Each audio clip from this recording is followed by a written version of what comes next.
Happy Friday, everybody. It's hashtag FAQ Friday, live from the shores of Windermere.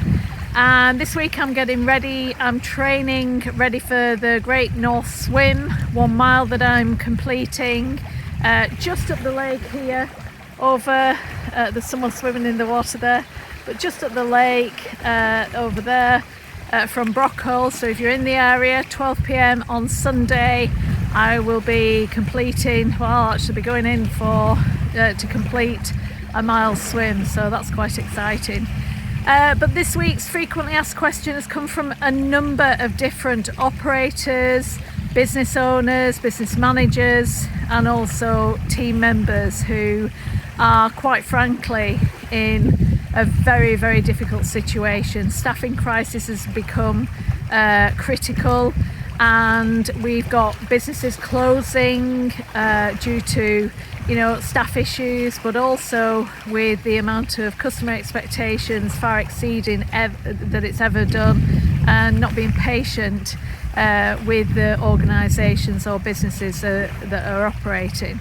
So what is actually going on? Because we've got a different, it's going from one extreme to the other at the moment, where we've got a different opinions coming in throughout the whole of the industry.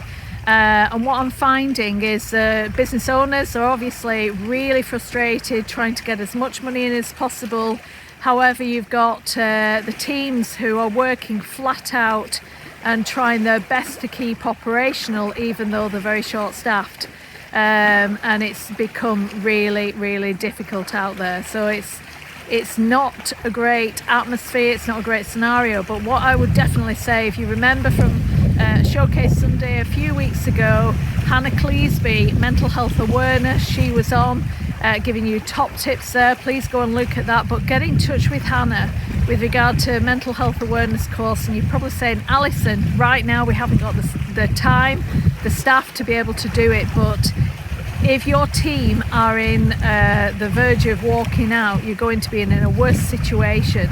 So bear in mind how difficult it is for everyone out there, including yourselves. And as business owners, you're responsible for your team members, but also for yourself. So what are you doing for yourself right now? Are you looking after yourself, your health and well-being?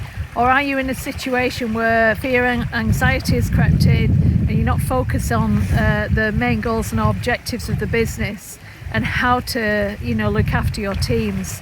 When I mentioned some businesses are actually closing right now to help the teams survive this current issue and actually sustain their business for the future, where they're looking after the teams, is there anything that you can do that it doesn't mean completely closing the doors? Can you run in half occupancy, or is that not possible financially?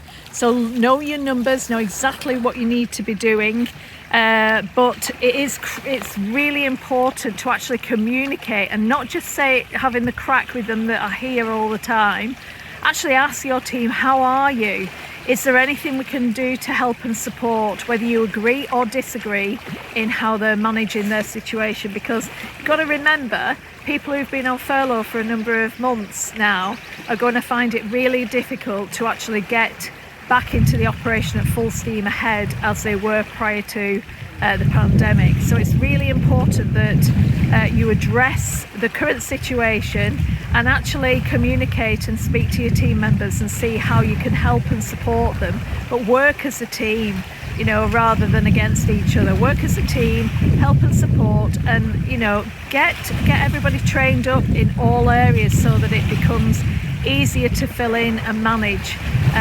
Obviously ask other team members whether they know of any friends or family who would like to do some part-time work, and just keep that communication levels open, and ask about if there's anybody who's really struggling, and take on team members who you can help and support to give you that breathing space, because right now there's no breathing space out there, and this is where you're firefighting every day in different scenarios, every single shift, every single day, and it's not healthy for your health and well-being, but it's not healthy for your business moving forward, because it's going to cripple your marketing, your reviews, and it's going to, hurt your team desperately. So see how you can step back, even if it's for a couple of hours a week, step back and see how you can manage things differently, because when you're out of the business, you see it differently. In the business, there's anxiety, there's people having panic attacks, and they're just being shouted at to get on with the job because it's that critical. But actually step back and actually think, in normal circumstances, would you have reacted that way? And see how you can manage and help and support each and every one who you're working with, because you're working, be aware, be mindful, and there's lots of organisations out there who can help and support you. There's Mind, there's the Samaritans if it gets serious, and as Hannah Cleesby said, it being aware makes a massive difference, so you can actually help and support your team and yourselves, because it's critical that you put your own oxygen mask on straight away first before you can help anybody else. I hope that's been helpful. Happy Friday and happy weekend, and wish me luck for the Great North Swim. Take care, thank you, bye bye.